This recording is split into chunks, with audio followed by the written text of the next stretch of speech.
All right, welcome back. This is going to be part 53 of my presentation on the flood and Noah's Ark. And in this one here, we're going to continue on with fossil graveyards. Fossil graveyards. And there's still many of graveyards to come.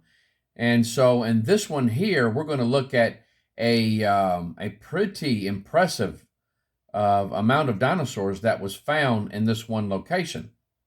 And so if you'll notice on the map here, we are going to be at the Willow Creek Anticline, Montana. The Willow Creek Anticline in Montana. And so if you notice on this slide here, you got the Two Medicine Formation. And then right there where that little green square is, that is the Willow Creek Anticline. That's the area that we're going to be looking at. Now, the information that I got where I got my information at on this location was from a book entitled Digging Dinosaurs.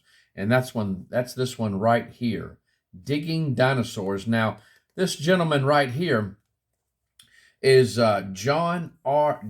Horner. John R. Horner. Basically, you guys that have seen Jurassic Park, the character that is named Alan Grant, the paleontologist Alan Grant, played by Sam Neill. Sam Neill. That is actually, from what I understand, they got that character from John Horner. John Horner, the guy that wrote this book right here. And now it's John R. Horner and James Gorman. And so, but again, now Mary Schweitzer was kind of under this guy's, under his wing, I guess you could say. And so I guess he was like a supervisor to her at some point in time. And when she had discovered the soft tissues and the T-Rex thigh bone, the soft tissues, he had made the statement that the creationists are going to love her, And deep down inside, he knew what that information, how devastating it was to the theory of evolution as far as the fossilization. And she admitted it, that what they found kind of went against what their theories on how animals fossilize. And so, but not going too much off further than that rabbit trail there, that's just kind of want to give you the background of who this guy is and how much of an impact he made, at least on that movie Jurassic Park. And so that at least is what the information I got, that I came across, is that they got that character, Alan Grant. That's actually, that was the idea of that individual came from Mr. Horner here. But going on, if you'll notice this slide here, this is east of the Rocky Mountains in northern Montana. It covers 3,600 square miles on the surface. And so if you'll notice down there where it says Two Medicine Formation, you'll see that Willow Creek Anticline. Now, what we're in the book here, he writes about this area with this chapter. He named it the herd. And you're going to find out that's exactly why he calls it the herd. He says, we had one huge bed of myosaur bones and nothing but myosaur bones, stretching 1.25 miles east to west and 1/4 mile north to south. Judging from the concentration of bones in various pits, there were up to 30 million fossil fragments in that area. At a conservative estimate, we had discovered the tomb of 10,000 dinosaurs. 10,000 dinosaurs. He goes on to say, none of the bones we found had been chewed by predators, but most of the bones were in poor condition. They were either broken or damaged some other way. Some broken in half, some apparently sheared lengthwise. Sheared lengthwise. Now, if you'll notice here, I'm just going to I should have grabbed my T-Rex for this, but what he means by lengthwise, guys, is not breaking across like this, but splitting the bone lengthwise. This would be from the top to the bottom. Basically, maybe if I grab my pen, imagine this being a leg. Imagine this being a leg. From the top to the bottom, it was split. There had to be some tremendous force to do something like that. And so, but going on, they were all oriented from east to west, which was the long dimension of the deposit. Smaller bones, like hand and toe bones, skull elements, small ribs, and neural arches of vertebrae were rare in most of the deposit. All the bones were from individuals ranging from 9 feet to 23 feet long. There wasn't one baby in the whole deposit. The bed was, without question, an extraordinary puzzle. And that right there is a myosaur, and which means good mother lizard. And so that right there is what that dinosaur looks like. He goes on. John Lorenz, who was working on the dig in 1980, thought the animals might have been caught as a group in some kind of catastrophic mud flow, a flood, but of mud instead of plain water. How could any mudslide, no matter how catastrophic, have the force to take a 2 or 3 ton animal that had just died? Now, notice that had just died and smash it around so much that its femur, still embedded in the flesh of its thigh, split lengthwise. Now, here going on, he's talking about what I just showed you about that splitting lengthwise. It would take an extreme amount of force to do something like that.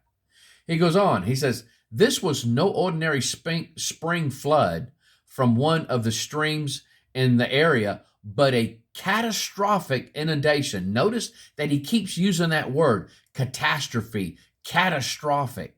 Perhaps, as John Lorenz thought, a lake was breached. Now, this is what they're saying. A lake was breached during the field of death, now covered with partially fossilized, partially dissolved skeletons, unconnected by ligaments, flesh, and skin, into a huge slurry as the water floated the bones, mud, and volcanic ash into a churning fossil soup.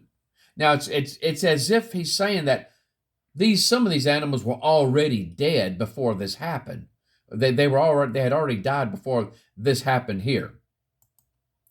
The bones of the myosaurs would have been carried to a new location and left there as the floodwaters or mud settled. Had this occurred, the bones would have acquired their own uniform orientation, and the smallest pieces weighed the least, would have been carried the farthest. Finally, the ash, being light, would have risen to the top in this slurry as it settled, just as the bones sank to the bottom.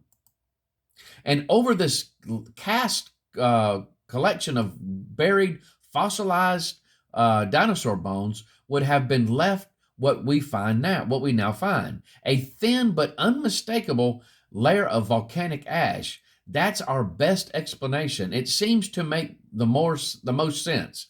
And on the basis of it, we believe that this was a living, breathing group of dinosaurs destroyed in one catastrophic, notice he says that again, catastrophic moment. The destruction is, of course, astonishing. Notice that, catastrophic, astonishing. But to be amazed by that is to really skip over something much more startling, and that is the herd of myosaurs. Now, we're going to stop right there, but real quick, let's go back. I'm going to take you back to another slide. If you'll notice on the screen here, he says, this was no ordinary spring flood from one of the streams in the area, but a catastrophic inundation. Perhaps, as John Lorenz thought, a lake was breached, turning the field of death, now covered partially covered with partially fossilized, partially dissolved skeletons, unconnected by ligaments, flesh, and skin, into a huge slurry as the water floated the bones, mud, and volcanic ash into a churning fossil soup. He says here, now this guy was trying to use um, a theory that maybe this was just a huge area of dinosaurs had already died for whatever reason. And if you'll remember the Dinosaur National Monument, they kind of used that in a way, but they said that a river had maybe breached a little bit, had overflowed, and dinosaurs that had previously died in the area, maybe due to a drought or what have you, the bones and the partially decayed animals were carried downstream, and then they created like a log jam of their bones and the animals and stuff like that. This is some of the type of flavor is what this John Lorenz is stating, but just kind of it's in a different way. They're saying that maybe a lake breached and then went down into this area where dinosaur had already died. And some had already partially fossilized. It doesn't make sense because, you need water, and you need minerals, and you need these animals to be buried quickly. They don't need this is something that has to happen fast, rapid burial for fossilization to just occur. You're not going to get bones to just fossilize, just being left out in the open. That's not going to happen. They're just going to decay into nothing. But then if you'll notice, going back to the last slide that I showed here, he says, if you'll notice the highlighted area, we believe that this was a living, breathing group of dinosaurs destroyed in one catastrophic moment. And he says the destruction is, of course, astonishing. Now, he says that the animals were alive when they died, and they were all killed at in one moment, which I agree. I do not agree with the John Lorenz side of it. And so what he was stating, this right here would be more like what happened. But guys, think about it. We're talking about 10,000 dinosaurs. 10,000 dinosaurs. And so huge adult dinosaurs. If you notice, he was stating that there wasn't a baby found in there. These were all adult dinosaurs, huge, gigantic dinosaurs. And he says there at the bottom, he says that to be amazed by that is really to skip over something much more startling, and that is the herd of dinosaurs. 10,000 of them is what they're estimating. And so absolutely just, we're talking something, it had to have been catastrophic, way bigger. And so that's the reason why they're not saying a river or anything. They're actually talking about a lake breaching. And so now they do believe that and I do believe also that the Grand Canyon was actually created by two lake breaches.